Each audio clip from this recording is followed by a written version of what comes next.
Eto na mga idol, maghaharap na sa PBA Governors Cup Finals ang Ginebra at ang Talk and Text. Eto matapos talunin ng Gin Kings ang SMB sa Game 6 ng kanilang laban sa score na 102-99. Pinangunahan ni Maverick Ahanmisi ang Ginebra sa kanyang 25 points, 21 points kay Brownlee, 20 points kay Japet Aguilar, habang nasayang naman ang 30 points ni AG Anosiki at 22 points naman ni Junmar Fajardo. Makakabawi kaya ang Ginebra dito sa TNT matapos silang agawan ng TNT ng titulo noong huli nilang paghaharap na pinangunahan ni na Mikey Williams at Ronday Hollis Jefferson.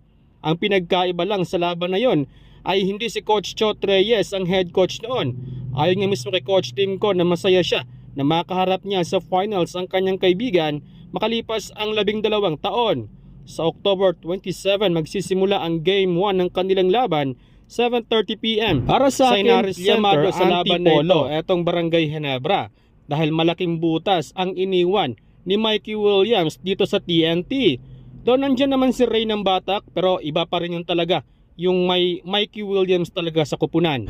Samantala, walang planong bitawan ng Terra Firma ang kanilang center power forward na si Christian Stond-Hardinger. Sa katunayan ay nakipag-negotiate naman sila upang i-renew ang kontrata ni C-Stand.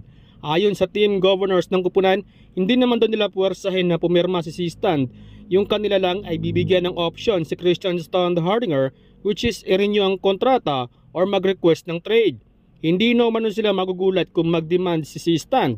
Ngayon ay focus din naman sila sa pag-evaluate ng kanilang magiging import, lalo pa at hindi madali ang kanilang tatahakin sa Commissioner's Cup, lalo pa at nandyan ang guest team na Hong Kong Esterns.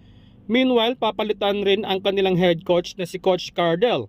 Ayon sa pamunuan ng Terra Firma, na tumawag umano si Coach Cardell na nag-resign na siya as head coach upang maging bahagi ng isang kupunan sa China.